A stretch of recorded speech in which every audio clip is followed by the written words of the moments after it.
jaarsa goddanyaa isii goddanyaatti yafuudhe waan ta'eef an akkasi bira dhaqee akkaataa itti narraa waraabame asirratti himamuun hin barbaadu. Sadaffaa dammoo Umar Bukaarii walumaa galatti Oromoon namni 2,400 as jala jirtanii yoo lubbuun kiyallee kaba'u ta'e Umar Bukaariittu lubbuu kiyya baasee jechuu. Mboni mama. Mboni dhufee viidiyoo kana si baasamoo hin dhuftaan sagalee Amiir irra ergeera takkaan hundi isaatu Amiir sinaa dhageessisu. Sadaffaa dammoo jiloolee as keessa jira wanni nama saalfadhu fi wanni nama sodaadhu amma booda hin jiru ani isi fiddan jiru dhufeetti riyaadiin jira amma dhuftanaan jedhe jilooleen dhuftee garsi baasamoo hin dhuftanaan jedhee Umar Bukaariitti walirra hidhanii tara waan irra hojjechuu hidhattee hin beeku dhufanii tara nagaafatan. Jennaan jiloonillee hin jiru edhaan hin jiraanaan jennaan wanni akkasii hin jiru hin dhufu jaazaa viidiyoo miti hoofeetan amma waan feetan gabbaastan malee jedheen hin arrabsee jennaan intala haadha raamma agartanaan jedhee silkii keessaa bahi jedhee jiloon irra gaccufeeti lixe. Umar Bukaarii dhufee hin agarta bada cittaamtitti fuula cittoonaan jedhe diqaalaan ilmi dhiiraa ana dhufanii viidiyoo akka itti narraa waraabame isin hunduu argitaniirtanii ani lafan narraa waraabame inni ofirraa dhayaa ilmi dhiiraa nuyyuu viidiyoo ofirraa dhayaatiin inni miseenjera keessa irraa waraabame. Kabajaa ani qabu nama abbaa kiyyaa fi kabajaa qabaachuu haadha qaba.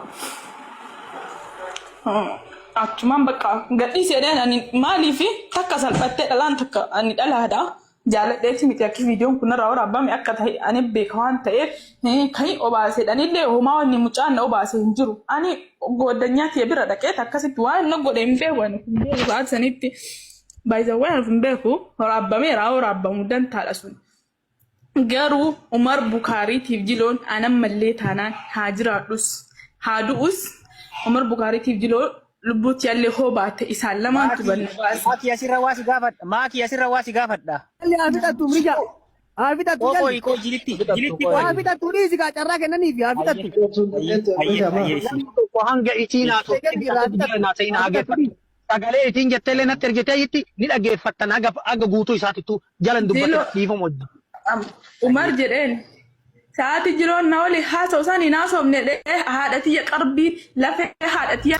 Tabalaashati tabalaashofte harki kan keessi haa tabalaasha'u namichana harki keessi tabalaasha'ee jechuu harki kee akkanatti ol si haa deebu kottaahee hin qotatin hin bocatin waan biraa maal jennare waan biraa maal jenna osoo sababa kanaa mucayyoon tun kichuu cittee osoo sababa kanaa lubbuu mucayyoo tanaa baatee situ har'a kichuu kutee jechuudha kichuu citeeti waan biraa maal jennare waan jennu dhabnee bar salphadhatiin saffaa keessaa ol deebi'i.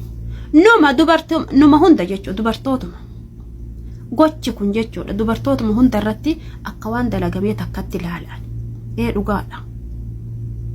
Silaan ka jedhu shamarran Oromootun maaluma singoote yaa banii Aadam maali singoote dubartimmaa Oromootun yoo jaalalaa isinitti dhiyaattu hin miitan sanii miti tiktookii kana gubbatti jechuudha gastii olii ergatanii yeroo taphatanii waa'ee kanaa wal doorsisan.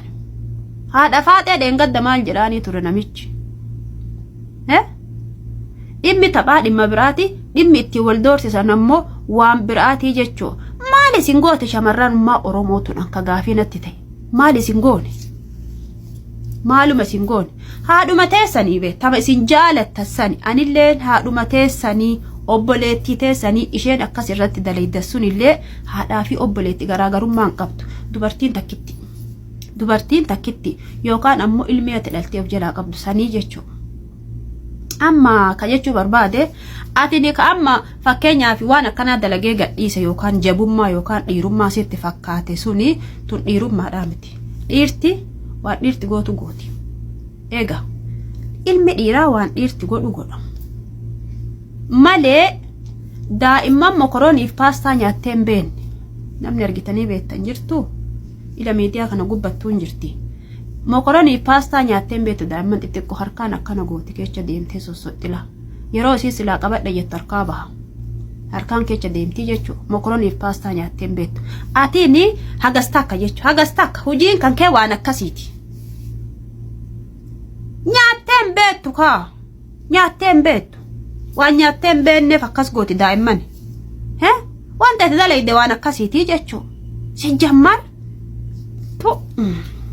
akkatti qaaqadillee hin qabdu cadhisuudhaaf dhaltii bakkisuudhaaf baktii mala saree dhaltee jedhe Oromoon gaafa mammaaku akkatti dubbannu wallaalle dubbiillee jechuudha cadhisuudhaaf ammoo nu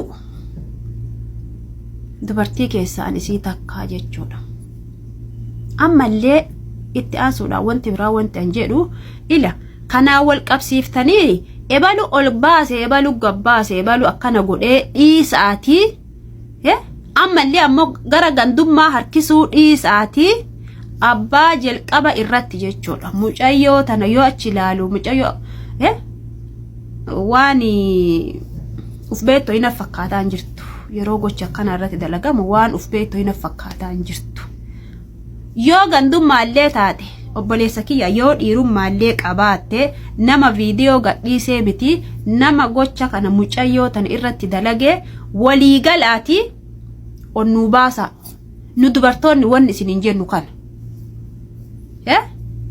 kuni arsiidha kuni baalee kuna saasaa kuni goobbaa kuni maali itti dhiisaati nu Oromoo jedhaati gochi akkanaa maaliif shamarra irratti dalagamaa jedhaati abbicha dalage san soqaa baasa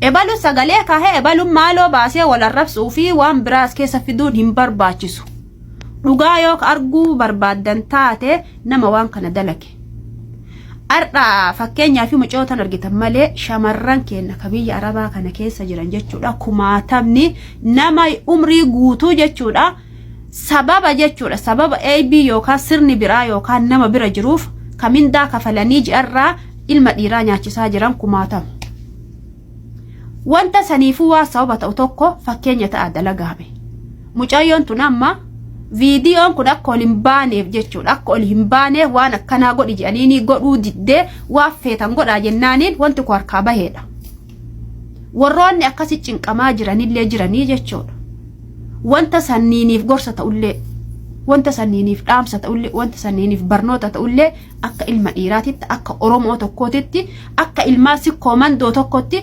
gabbahaatii wajjadha gabbahaatii dubbadha ebalu tasii ol baase abbaan fedhe jechuun waan waraabamee viidiyoo fakkeenyaa fi walitti ergan tokko akka tasaa kallattii makamiinuu bahuu danda'a. Bahiinsa viidiyoo osoo hin taane isin irratti hojjechuu qabdanii abbaa waan kana dalage. Ammallee ammoo shamarran Oromoo takka jireenyi biyya ormaatu mataa nyaate itti deebitanii ammoo waan akkana jaalalaatti dhiyaatanii gocha akkana